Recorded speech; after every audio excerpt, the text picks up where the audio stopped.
Well, hello, and welcome to Stop, Let's Team Up.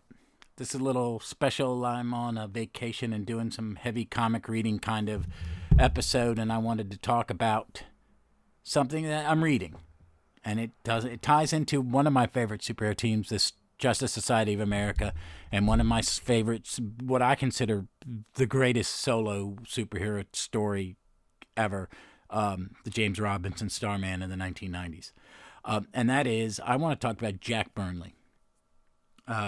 Jack Burnley was the co-creator, along with a group of editors at DC. I'm reading Archive Volume 1, which has all of his Starman in it. But there's more to Jack Burnley than just Starman. Jack Burnley was born January 11th, 1911.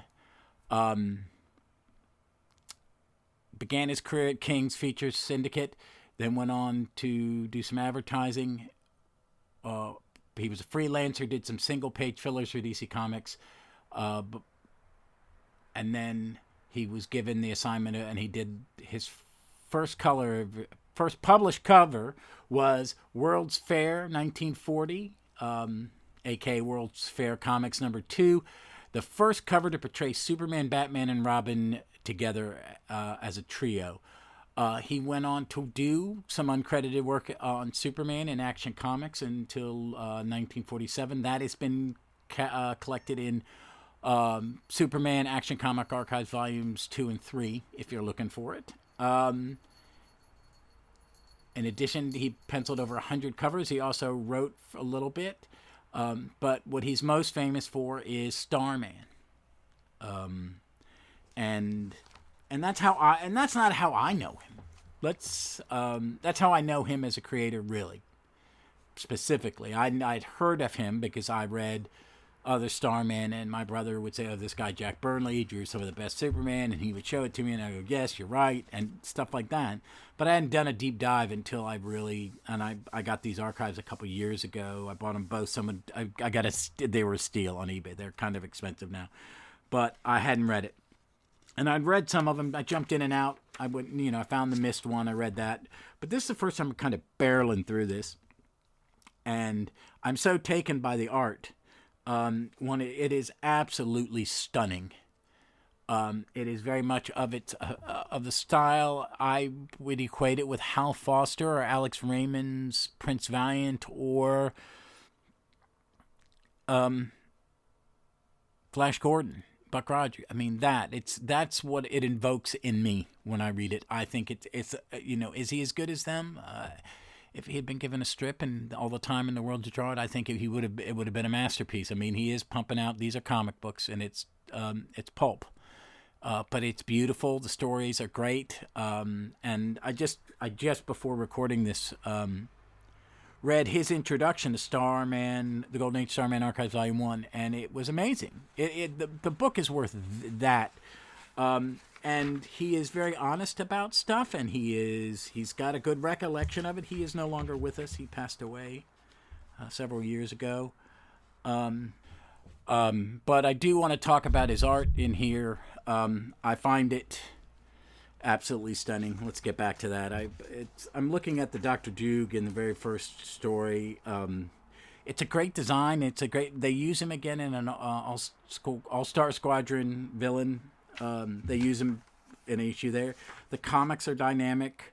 The stories are very good, and they're by Gardner Fox. And you know how I feel about Gardner Fox if you're listening to this. And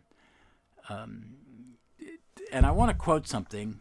I want to read something from the intro where he talks about Gardner Fox in this, and this shows me.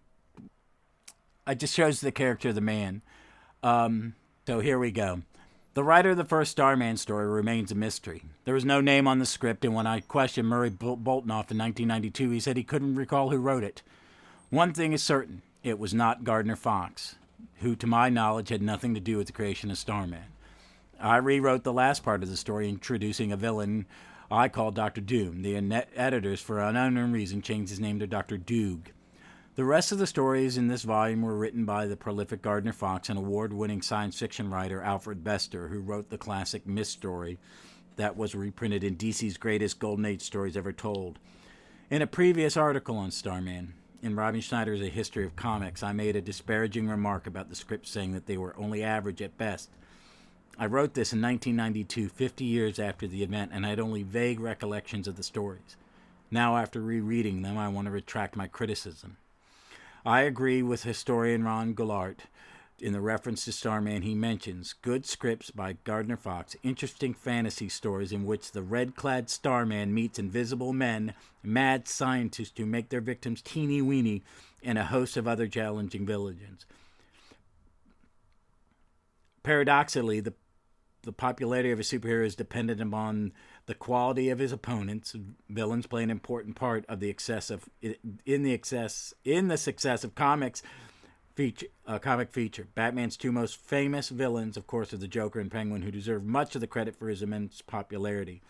Starman was different. He was unique and invincible, with superpowers that made him impervious to opponents' threats. His archenemy, Lex Luthor, an unexceptional villain who played little part in the feature's success in the early years. And I think that's a good point. Starman was designed to ride the wave of popularity of Superman and Batman and be the lead character in adventure.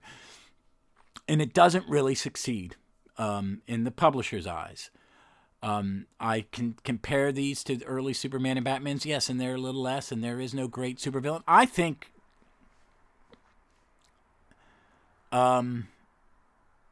they're great villains, but he makes a point later on. It's an age thing. These didn't capture the mind of the younger readers.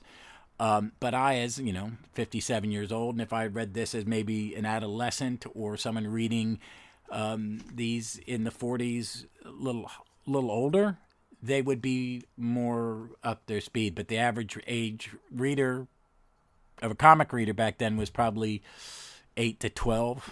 I don't know, but they used to be geared for much younger kids. These are very much comics of their time. Do I think someone writes this now and it works? No. The dialogue is of its time. I really like it. I love Gardner Fox. He knows what he's writing. There is a cadence and a rhythm to what's going on in this that I find amazing, and I think it matches Mr. Burnley's amazing art. The art is... I'm a huge fan of Golden Age heroes, but I'm not a fan of a lot of Golden Age art. It is very rough. It is hard for me to get through some stories in some of the early Justice Societies. I like it. It's some of the art, but the greats are there. And Jack Burnley is one of the best Golden Age comic artists I've ever seen, in my opinion. I think his stuff is spot on. It is tight. It is professional. It and the story flow together. He has a distinct look for Doris. Doris's uncle, the chief of the FBI agent that is Ted's fan. Ted is... it's great stuff. All of them are unique. It is tight. It is professional. It does remind me of an old style adventure strip in the paper, and that makes me love it more. I would recommend anybody to get, if you have these, read them. I don't think much of this is on the DC app. If anything, I'm going to pause and check, and I'll be right back. Well, that's sad to say that the earliest issue in the DC app is Action Comic 103. It features Superboy, Green Arrow, Johnny Quick, Shining Knight, and Aquaman. And I'm going to sit down and read this later today because it looks amazing, but it doesn't have the Starman in it. So none of it is on there. He isn't James Robert Ted Knight. The character comes back when they bring back, he goes off into Justice Society. He's in there for a short period of time, and then he comes out back in the Silver Age comics. And if you have Crisis on Multiple Earth team-ups, oh my goodness, the Starman team-ups in there, Gardner Fox, Murphy, Anderson. I remember my brother handing me those as a kid. He had got them as a back issue at the comic shop in Thieves Market, and they resonated with me. I think one reason when the Robinson Starman came out, I mean, I I loved it when Ted Knight showed up. I liked Ted Knight. They used Ted Knight a little bit in Jerry Conway and Paul Levitt's run on All-Star when they brought that back in the 70s. Another comic that when it was given to me, it was part of that was important. These are things that these are the comics that just formed my taste in comic books. But I always had a sweet spot for him, and those Murphy Anderson with Starman Black Canary were mind-blowing good, and they just imprinted on my superhero comic taste. And then Robinson, I think he probably the same thing. I listened to the Earth 2 podcast, and those gentlemen did those comics, and it blew my mind, because to see that I'm not the only one who loves this stuff, and the Earth 2 stuff. And I miss Earth 2, Earth 1, but that's a different thing. A different subject. But and when I got to Robinson, that they embraced Ted and they pulled all this in, and that's what made me years later get the Arc Silver Age Starman go, because I had to read this. I had to, because at this point, all of a sudden, through slow indoctrination and reading, Starman, all of them, became my favorite superhero. That includes the Disco Prince Gavin, Starman. It's great stuff. I like the Will Payton Starman, but I didn't read that series. I read the arc that he died in. It's written by Roger Stern, and that's a good thing, in my opinion. Roger Stern writes a solid superhero comic book. I'm a big fan of his run of the Avengers, which I will probably talk about at some point on the main podcast. But Starman became there's a shrine in on our living room. My wife is a gracious human being, and I have my hardcovers in the living room on a very nice bookshelf. And I felt on like the set dresser that I used to be. And there's a little shrine to Starman. And reading these now, I know why. So I'm going to continue. I'm doing a reread of the archives. And I'm also rereading the Robinson in the omnibus. That is back out. Compendium 1 is out. It's the first half. It's the first 3 volumes omnibuses, and then their second one's coming out soon after. Also, the latest issue of Back Issue had a nice article about it. It's issue 133. I got it. It's good. I still haven't gotten to there's a lot in it. I haven't gotten to the Robinson Starman yet. But this episode's about Jack Burnley. If you can find it somewhere, get it. Look the man up. It's always weird when you look up somebody. I read Mark Evinger's obituary from him from 2006, which is sad, and I didn't realize he lived here in Virginia. Him and his wife retired to Charlottesville, which is, if any of you don't know, it is in the mountains of Virginia. It is a college town, University of Virginia. It's the home of where Thomas Jefferson's from, Monticello. And my family, on my mother's side, we are from, that's our ancestry comes from, even though we have moved around and become very much more northern. I was raised in Northern Virginia, but I'm a Virginian. I wasn't born here, but this is my home. And it was kind of that he retired here. Charlottesville is a lovely town. But that's a sidetrack. But Mr. Burnley art is amazing. It's worth knowing. He's worth knowing. I'm going to post some pictures to go along with this on the Twitter feed. I would love to hear your input, and if you could reach out to me at DM.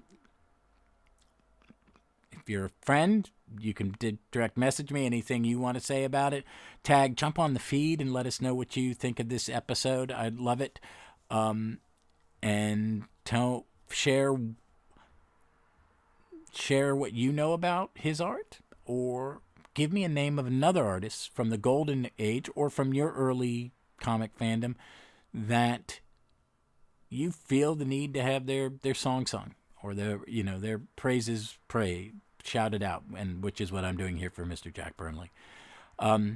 Well, folks, thank you. There'll be I think this may become a regular feature when the urge hits me.